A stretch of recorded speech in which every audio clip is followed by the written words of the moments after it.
Bienvenidos y bienvenidas a Internet Televisión, bienvenidos a su casa y bienvenidos a Parcela 24. Una semana más vamos a llevar la agricultura a todos y cada uno de sus hogares.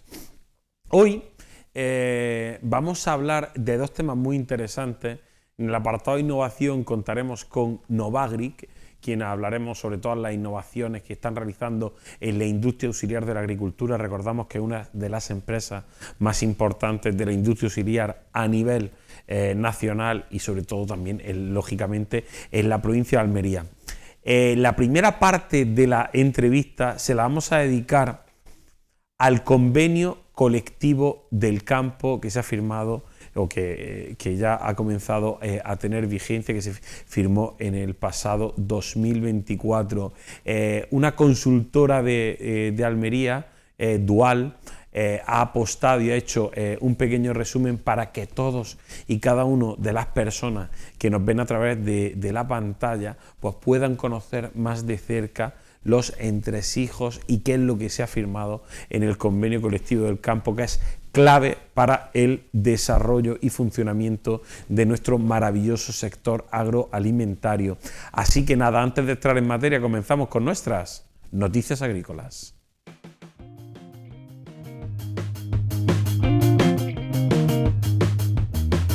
Cuando la alta velocidad sea una realidad en Almería, los empresarios de la provincia estarán entre sus principales beneficiarios, ya que sobre todo es una importante vía de salida para el transporte de mercancías.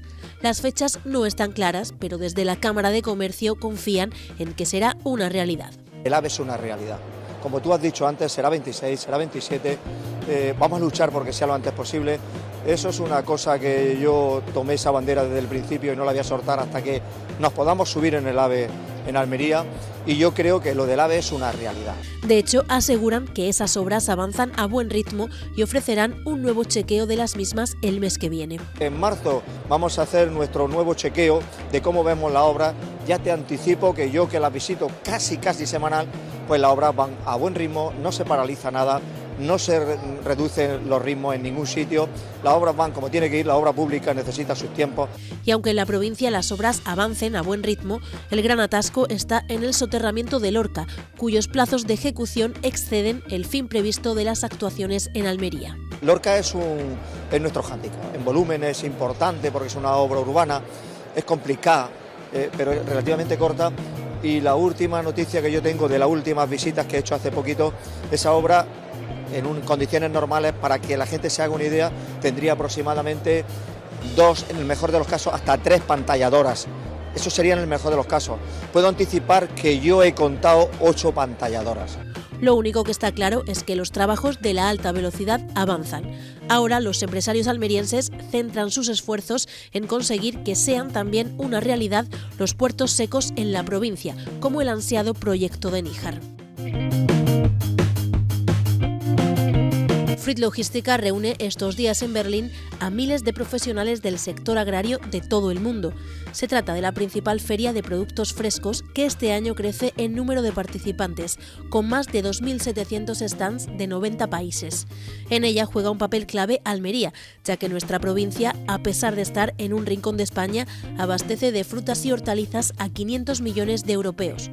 Por eso, a esta cita también acuden las administraciones públicas como el Ayuntamiento de Almería. Tenemos que apoyarle en muchísimos sentidos, no solamente institucionalmente, sino en toda la maquinaria administrativa que tiene el Ayuntamiento. Hay muchísimas familias de Almería capital que viven del sector hortofrutícola, no solamente los que producen, sino del sector servicios, que son cerca de 5 a 15.000 familias, y que lo que tenemos que hacer es seguir fomentando que se siga generando empleo y riqueza. Desde la administración local se marcan como objetivo el facilitar los trámites burocráticos a las empresas del sector agrícola de la capital y ayudarles a desarrollar mejor su trabajo. Además, son el cauce directo entre agricultores y el resto de administraciones nacionales y europeas. Desde el Ayuntamiento tenemos bonificaciones fiscales para la implantación de un invernadero o para la modernización del mismo, igual que para determinados vehículos también tenemos bonificaciones fiscales, y además hemos empezado con Diputación una campaña plurianual, un plan plurianual de iluminación de caminos rurales y de asfaltado, y ya llevamos cerca de 600.000 en total va a ser el programa. Ahora empezamos con el paraje Ferris y luego la siguiente fase será el paraje Trafaliña. Almería lleva la fortaleza de su campo hasta Berlín, donde además se presentará un congreso clave para el sector agroalimentario de la provincia, Bestial, que se celebra en el Palacio de Congresos del Toyo el 24 y 25 de febrero. Cuando la alta velocidad sea una realidad en Almería, los empresarios de la provincia estarán entre sus principales beneficiarios, ya que sobre todo es una importante vía de salida para el transporte de mercancías. Las fechas no están claras, pero desde la Cámara de Comercio confían en que será una realidad. El AVE es una realidad. Como tú has dicho antes, será 26, será 27, vamos a luchar porque sea lo antes posible. Eso es una cosa que yo tomé esa bandera desde el principio y no la voy a soltar hasta que nos podamos subir en el AVE en Almería, y yo creo que lo del AVE es una realidad. De hecho, aseguran que esas obras avanzan a buen ritmo y ofrecerán un nuevo chequeo de las mismas el mes que viene. En marzo vamos a hacer nuestro nuevo chequeo de cómo vemos la obra. Ya te anticipo que yo, que las visito casi semanal, pues las obras van a buen ritmo, no se paraliza nada, no se reducen los ritmos en ningún sitio, las obras van como tiene que ir, la obra pública necesita sus tiempos. Y aunque en la provincia las obras avancen a buen ritmo, el gran atasco está en el soterramiento de Lorca, cuyos plazos de ejecución exceden el fin previsto de las actuaciones en Almería. Lorca es nuestro hándicap. En volumen es importante porque es una obra urbana, es complicada, pero es relativamente corta.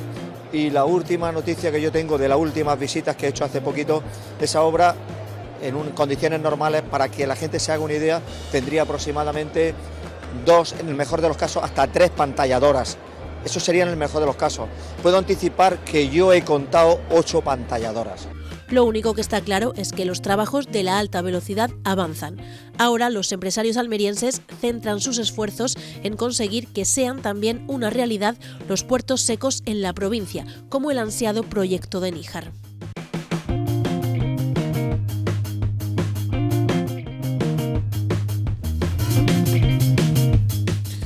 Pues bueno, hoy la judía, el tomate Rambos es de 1,45 a 1,15. Por su parte, el tomate Rebelión de segunda, 6 de 0,90 a 0,10 céntimos de euro. Este último, un lote, el último se ha ido a 65 céntimos de euro.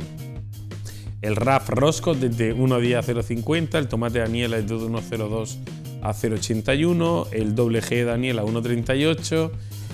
Daniela M de 1,17 a 0,99, la WM Daniela es de 96 a 78 y la rama WM es de 78 a 60. La C por su parte es de 1,05 a 87 y el BIF desde 1,15 a 0,85 céntimos de euro. Por su parte los tirabeques 5,96, los guisantes 4,88, 4,50 y 4 euros, la judía garrofón 3,96, 3,66 último corte, la tabella desde 9,68 a 8,48, la elda es de 7,84 a 6,25, la perona semi 7,96 a 7,44, la perona roja es de 9,56 a 7,32, la rastra 14,44 céntimos de euro y 13,04.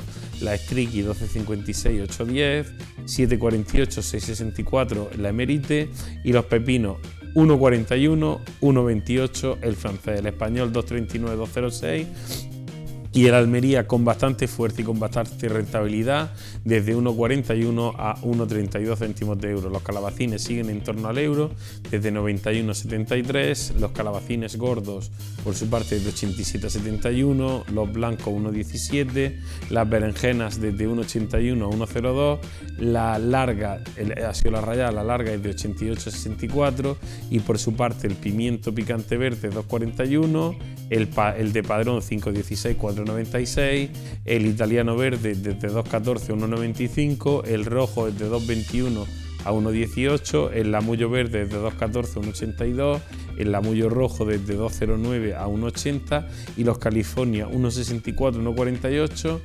También ha comenzado el rojo desde 1,64 a 1,46 y el amarillo cierra la pizarra a 1,75, 1,62, 1,55 y 1,47 céntimos de euro.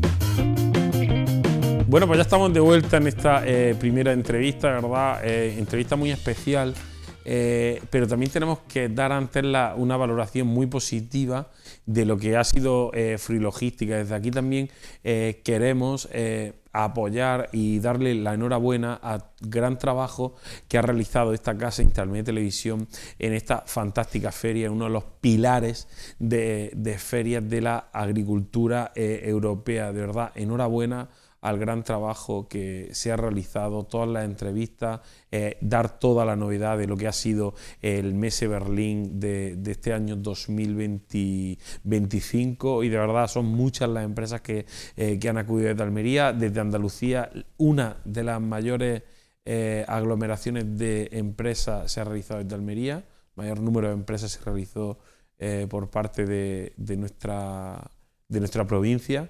Son 26 empresas las que han acudido por parte de toda Andalucía.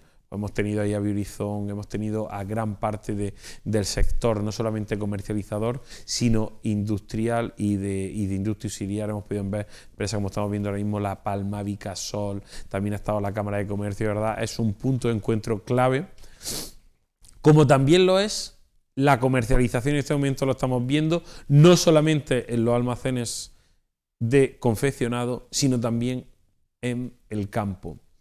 Graves problemas los que estamos sufriendo los últimos años con los costes de producción tremendamente elevados, fitosanitarios, semillas, absolutamente todo. Lo que sí podemos ver es que está subiendo de manera clara todo, y este año pues se ha firmado un convenio del que Dual Abogado, a través de Javier Docabo Muñiz, que es uno de los expertos en derecho laboral, ha decidido venir esta noche con nosotros a acompañarnos. Buenas noches, Javier. Buenas noches, Fernando. Muchas gracias por la presentación y por darme la oportunidad de venir a explicar un poco lo que hemos elaborado. Bueno, antes de comenzar y de meternos en el convenio, sí me gustaría, para todos aquellos profesionales o todas aquellas personas que nos están viendo, ¿qué es Dual Abogados? Vale, pues Dual Abogados significa o es en Almería, al final es una solución completa, ¿no? Ofrecen un servicio de asesoramiento tanto en la parte fiscal como laboral, como en el mundo agro, también pasando por concursal y varias áreas que integra pues un despacho globalizado que consigue dar al cliente al final una solución a todas las cosas, que no tenga que ir cada punto en una cosa, sino que todo te lo puedas solucionar en el mismo sitio, y además eso establece unas conexiones internas que facilitan muchísimo el trabajo a la hora de tener que solicitar documentación a los clientes o de explicar una situación que se ha dado que puede dar lugar. O sea, al final con lo que consigues es conocer todo el entramado de la empresa y darle la mejor solución, porque siempre al final todo se queda en casa, que es prácticamente lo que es Dual. Dual es una casa y donde intentamos no tener problemas, pero cuando están, solucionarlos de la mejor manera posible, dándole al cliente también pues ese servicio de integral. Sabemos también mucha experiencia la que hay detrás de este despacho, que al final está situado pues muy cerca del cable inglés, pero que lleva muchos años de experiencia detrás, no solamente a través de Dual, sino de experiencia de otras compañías de las que provienen cada uno de los integrantes de este equipo. Sí, al final el currículum de cada uno pues es muy extenso y yo tampoco puedo entrar aquí al de cada uno, pero hay un equipo que incluye desde procedimiento, auditoría, derecho fiscal, que es increíble. O sea, realmente hay mucho talento y es muy importante porque realmente son capaces de resolver todos los problemas de cualquier empresario. Al final, si el destino último de Dual es dar la solución final y definitiva. Solución final y definitiva la que ha habido en este convenio del año 2024. ¿Ha llovido a gusto de todos? ¿Qué se ha firmado? ¿Qué valoración, pues, antes de que comience a hablar un poco, qué valoración tiene como experto en laboral? Después de 11 años intentando firmar esto, y más les vale que haya sido a gusto de todos. Lo que pasa es que ha quedado, pues, o sea, y de hecho al final, al haberlo firmado todos, se entiende que ha habido un acuerdo y es un convenio que, bueno, por desgracia, con las nuevas modificaciones legislativas que se vienen, pues en el momento de su presentación misma se queda un poco, o sea, no atrás, pero sí que hay algunas cosas que habrá que regular. Si al final entra en vigor la reducción de la jornada a 37,5 horas, que eso bueno, pues tiene bastante expectante al empresario almeriense, que el empresario almeriense depende de lo que depende, y aquí tenemos turismo y agricultura, los dos sectores en los que peor podría venir esta medida, pero que realmente luego al final se trata de adaptarse. Y la siguiente es la subida del SMI, que está propuesta para subir 50 euros más respecto a la del año anterior. Pues salvo eso, que lógicamente no ha sido posible llegar, que no es poco, pero no ha sido posible llegar porque cuando se firma esto eso no estaba previsto, y ahora de hecho se podrá aprovechar para hacer alguna aclaración del convenio que se ha quedado con cierta incertidumbre de cara al empresario y de cara a la asesoría. Al final, o sea, la asesoría que está detrás siempre de la empresa necesita tener claras una serie de conceptos que se puede aprovechar todas estas modificaciones para terminar de aclarar. Bueno, y ya entrando más en materia, ¿qué diferencias fundamentales hay entre el convenio firmado en el año 2013 y el convenio firmado en el año 2024? Pues a ver, las diferencias son bastantes. Al final, de hablar de todo esto es un informe bastante exhaustivo sobre las diferencias, que luego se puede profundizar en cada uno de los temas, pero principalmente pues define y delimita los tipos de contratos. El contrato temporal lo limita a una serie de circunstancias y hay que cumplir una serie de requisitos, aunque ese también tema es un tema que se podría entrar a cada empresa para asesorar de una manera concreta. Aumenta los periodos de prueba, que también eso le da un poquito más de seguridad al empresario, teniendo en cuenta que normalmente es al revés, o sea, que alargar el periodo de prueba también te permite conocer a tu empleado y poder, antes de generar o antes de saber si puede una persona estar o no estar, pues rescindir o cesar en esas funciones. La clasificación de personal es muy importante porque ahora separa el personal de administración y servicios del personal de campo y almacenes, aunque los grupos profesionales son más o menos los mismos, pero separar esas dos clasificaciones pues es muy interesante. Antes de seguir con las clasificaciones, otra cosa que llama también mucho la atención en el convenio es que comienza a diferenciar entre almacén y campo.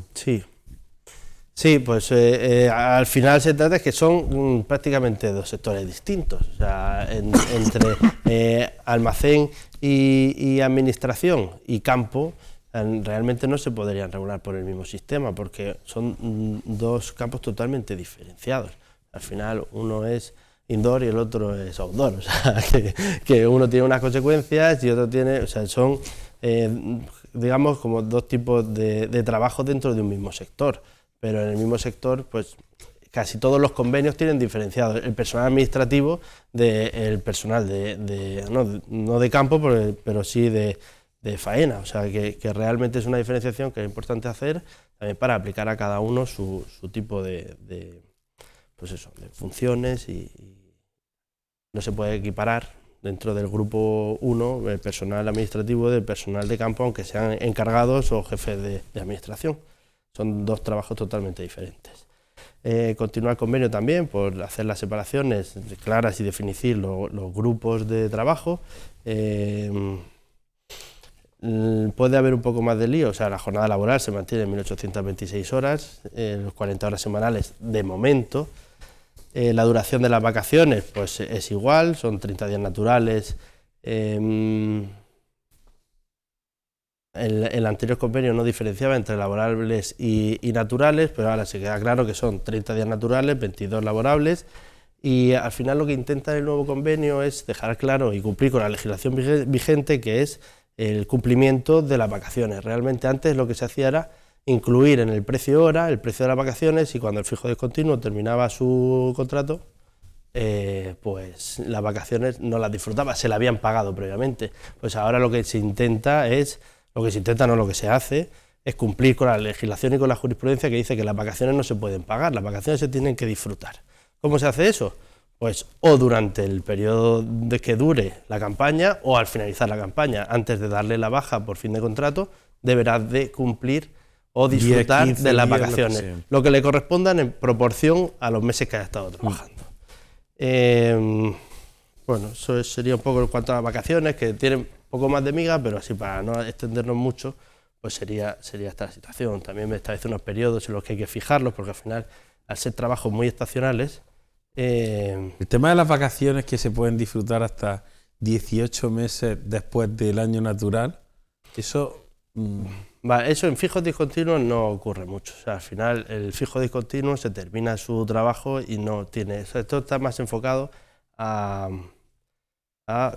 si coinciden con embarazo, parto o lactancia o una incapacidad. Es decir, te deja o te da la esta de decir, si has estado un periodo de baja de un año, que tú acumulas las vacaciones de ese año, poder disfrutarlas hasta 18 años menos de 18 meses después de haberlas generado. O sea, no es para todos. O sea, es que para casos de embarazo, parto o lactancia o incapacidad. Eso está limitado a eso, no es exactamente no es para todos, pero al final afecta a ese grupo. Luego otros puntos que son interesantes, pues algunos pluses que desaparecen, el plus de antigüedad, que ya a los que llevan cierto tiempo trabajando se le incorpora o se le subsume dentro de su salario, y aparece el plus de experiencia, que tiene otras limitaciones, pero bueno, pues hay que tenerlo en cuenta. ¿Qué diferencia fundamental hay entre uno y otro? Pues, te lo voy a decir, porque el plus de antigüedad se pagaba. Espérate, que lo tengo por aquí, pero... Es complejo la situación, la verdad. Sí. Es que es complicado y sobre todo es verdad que son muchos cambios los que va a haber, lógicamente, y ese es uno de los fundamentales. Sí, este sería, junto con el plus transporte al final, que cambian las cantidades, pero aparece de alguna manera. O sea, antes el plus transporte se pagaba y ahora se llama el plus distancia. O sea, que depende de los kilómetros que tengas que hacer hasta el sitio de trabajo y tiene unas cantidades distintas, pero bueno, que al final ha sido aprobado tanto por los sindicatos como por las empresas, se entiende que está todo el mundo de acuerdo. El plus antigüedad, al desaparecer, pasa que ya al que lleva tanto tiempo trabajando, pues casi se ha absorbido con la equiparación de salarios. Tú piensas, estamos hablando de salarios de 2013 con los de 2024. Las tablas salariales del convenio no estaban actualizadas conforme a lo que tenían que estar. Entonces, ahora lo que pasa es que ese plus de antigüedad se ha absorbido por el propio SMI, y ahora lo que estamos haciendo es, lo que estamos haciendo no, lo que existe actualmente es el plus de experiencia profesional, que tiene unas limitaciones. Es al que lleva más de 4 años, pues se le paga una cantidad extra al mes y ya está, o sea, no tiene más. Aparecen algunos cambios en las condiciones sociales, que se paga el complemento de incapacidad, se paga 100% desde el primer día, el 90% en las enfermedades comunes, o sea, las incapacidades temporales, el 100% es cuando es un accidente de trabajo y el 90% cuando son enfermedad común. Aumenta la indemnización por accidente y al final el resto de diferencias, bueno, no diferencias, de conceptos, como el régimen disciplinario al final se mantiene prácticamente igual. Lo único es que cambia el articulado, en vez de ser el 60 pasa al 68, porque han ido metiendo otros conceptos y ampliaciones que al final, pues esto es casi prácticamente el final del convenio. O sea que las diferencias radican principalmente en la definición de los contratos de trabajo, de los grupos, del personal, tanto administrativo y almacén como de campo, el concepto de antigüedad por plus de experiencia y el de transporte serían las principales diferencias junto con las vacaciones. ¿Cómo lo ves? Yo lo veo, o sea, que al final era un cambio muy necesario. Puede haber algo de lío en cuanto a la interpretación en algunos puntos y que seguramente haya quejas, no sé si por parte de los trabajadores. Al final, si están en el plus transporte, el plus distancia, en ese cambio, no sé si han perdido, porque realmente a la hora de aplicar las cantidades varían de una manera que puede ser bastante interesante en cuanto al que recibe el plus, no el que lo da.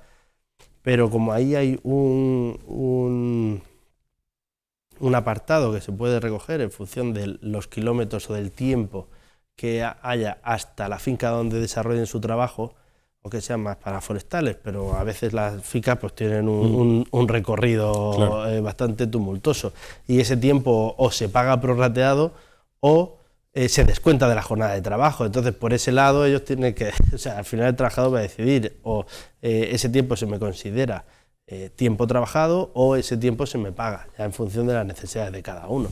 Al final tiene pero eso algunas es cosas individual, es decir, desde tu casa hasta el puesto de trabajo al que tú tengas que acudir. Eso es. O sea, ahí tiene el plus distancia, ahora tiene 1 euro más a partir de 7 kilómetros, pero ya no dice a partir de 7, 14, no. A partir de 7 kilómetros tú tienes 1 euro más al día. Lo que entiendo que se intenta es fomentar el transporte por parte de la empresa a los trabajadores, porque en el momento en el que tú pones el transporte ya no hay que pagar plus distancia. O sea, y eso lo deja claro el convenio, es o eliges, o llevas tú a los trabajadores, que los recoges punto A y lo llevas a punto B, como si fuese la ruta del cole, pero para trabajadores,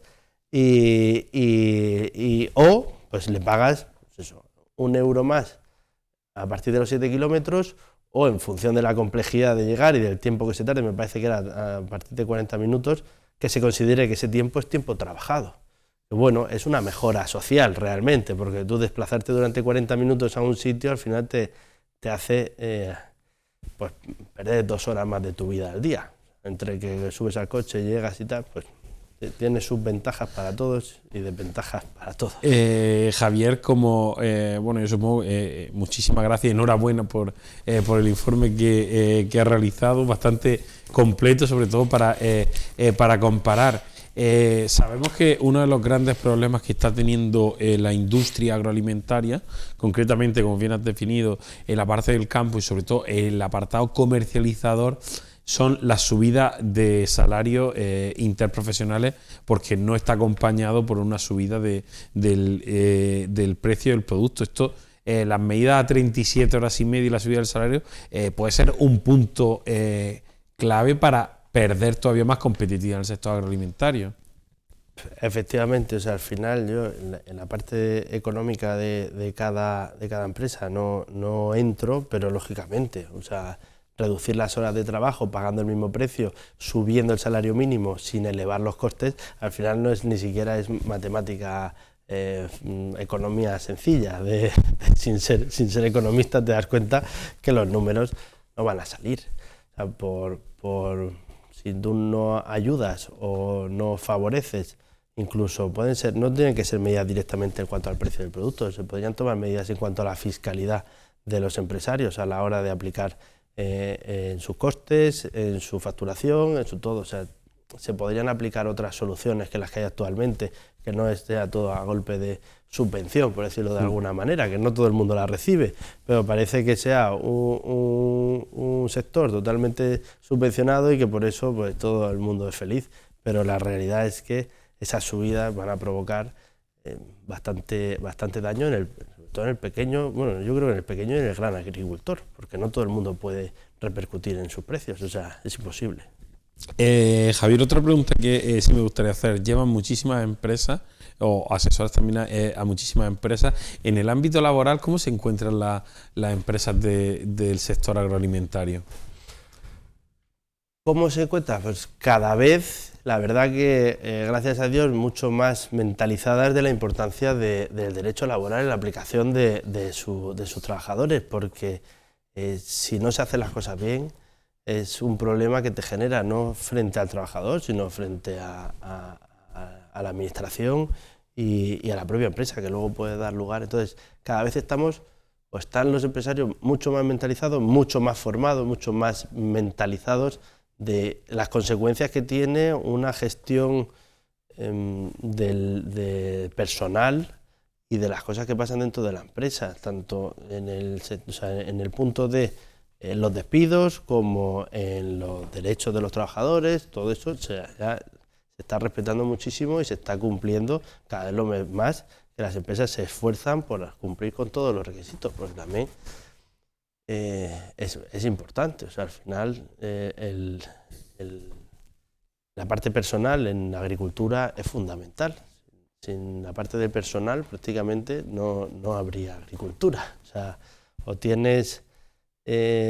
cumples con todo lo que tienes que cumplir, y hay gente que se esfuerza por encima de eso para dar un mejor trato a todos sus trabajadores y que quieran formar parte de una familia que es una empresa, que en realidad, por grande o pequeña que sea, al final es donde pasas casi más tiempo de tu tiempo.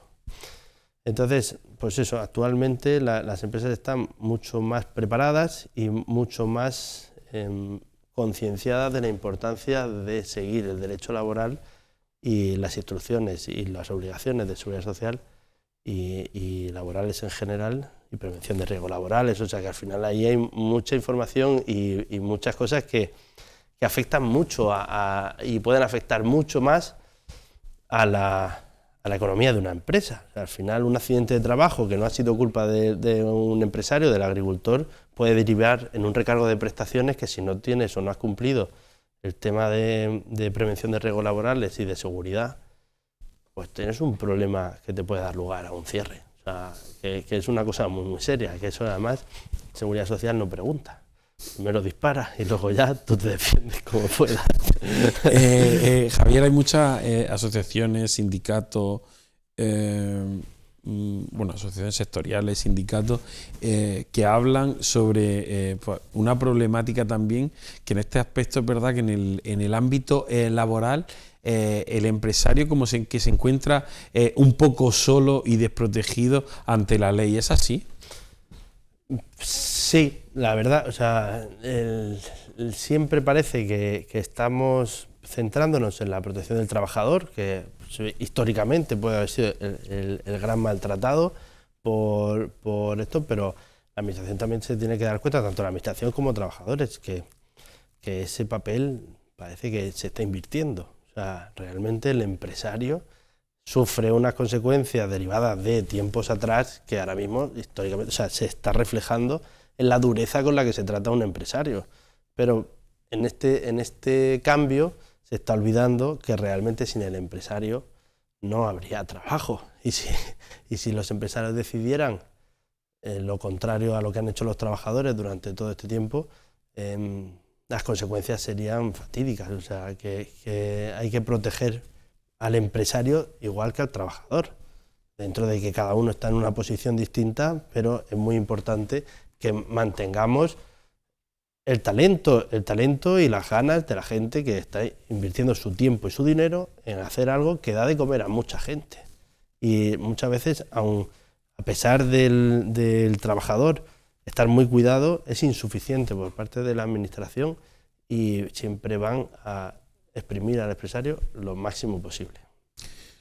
Pues con ese mensaje lo vamos a dejar, Javier. Muchísimas gracias por acompañarnos esta noche. Esperemos que sea la primera de muchas. Bueno, lo vamos a intentar. De verdad, muchas gracias. Siempre encantado de venir a verte y de tomarnos pues un ratito para poder hablar. Así lo hacemos, de verdad, muchas gracias. Bueno, pues nosotros lo vamos a dejar aquí y volvemos ahora en nuestro apartado de innovación.